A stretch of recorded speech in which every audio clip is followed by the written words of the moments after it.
Stop scrolling muna kasi I'm about to show you exactly how to get your first client as a virtual assistant kahit zero experience ka.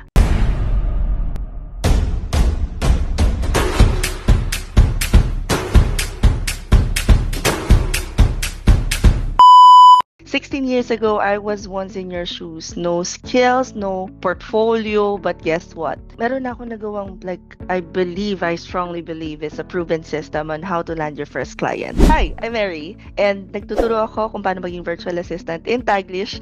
So, kung nandito ka sa channel na to, and this is the first time you're seeing me, we talk about freelancing, virtual assistant skills, at mga work from home hacks na bagay sa atin dito sa Pilipinas. So, kung gusto mong kumita online at makahanap ng first client, make sure to watch until the end kasi I'll share my personal hack plus bonuses na nakatulong sa akin na mag-land ng clients kahit wala pa akong formal experience sa digital world. Una sa lahat, kahit beginner ka, hindi ibig sabihin na wala ka kayang gawin. Think about what you already know. Marunong ka bang mag-Google Docs, Canva, email, social media posting? Lahat yan services na pwede mong i-offer as a virtual assistant. Meron tayong 5 services na pwedeng i-offer: administrative, creative, tech support, and sales. Now, just a tip, don't overcomplicate. Kasi kahit general VA tasks muna, it's enough to get started. Clients don't look for perfection, they look for reliability. Now, paano kung wala ka talagang experience? Here's a secret. Create a sample work. Gawa ka ng social media calendar or mag-draft ka ng mock email. Lagay mo lahat sa isang Google Drive folder or Canva presentation or Google Site presentation, and that would become your portfolio. Think of it as a practice project. Pero sa mata ng client, it shows na may idea ka na talaga sa ginagawa mo. When I started, I literally had black and white bio data kasi nga wala pa naman ng Canva at 2 Mbps na internet. Obviously, I can offer email and chat support, so doon ako nagsimula. You see, you have to start somewhere and you have to start soon. Most aspiring freelancers na nakikita ko, yung nagjo-join sa mentorship program namin, ang pinakamalaking problem nila would be number 1, lack of confidence, lack of self-confidence, or number 2, may mga skillset na hindi napapractice na core skillset dapat ng isang virtual assistant or freelancer. Say, for example, reading comprehension, following instructions, those kind of things, madalas na may miss out eh. So, kung ikaw alam mo sa sarili mo na meron ka na nun, pwede ka na magsimula. Simulan mo lang. Obviously, marami kang may encounter na problems along the way, but as long as you are solution-driven, kayang-kaya mo. Next, syempre clients won't find you kung wala kang profile. Create an Upwork account or kahit sa onlinejobs.ph, pero wag lang bastang generic. For example, instead of saying virtual assistant, how about writing virtual assistant, social media administrative support for small businesses?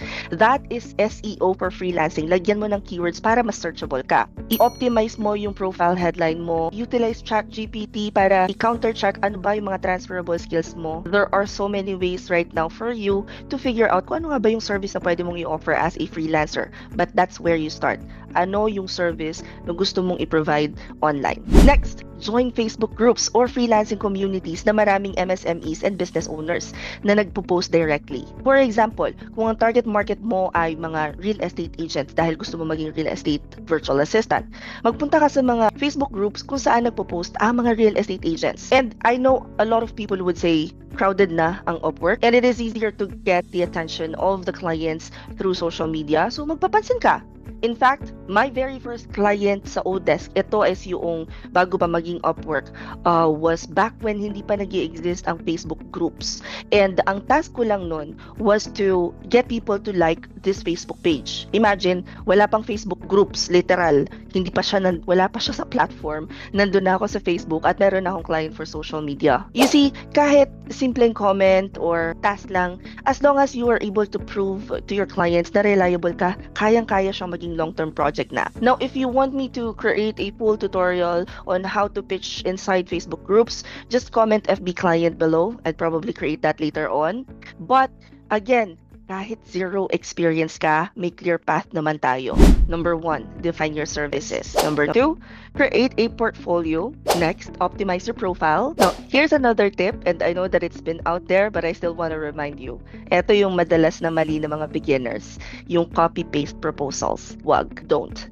Never. Instead, read the client's job post, mention one detail that connects to your skill. For example, I saw that you're looking for someone to manage your emails and I can help you filter and organize your inbox. So you only get to read the important ones. Or pwedeng gawin mo short, personalized, and straight to the point. Kasi back in 2018, I posted this very old video where I tried just responding directly dun sa job post saying, I can do this, let's talk, and na-close ko yung client. So those are just some of the winning formulas that's been out in the market for quite some time. But I want to hear from you.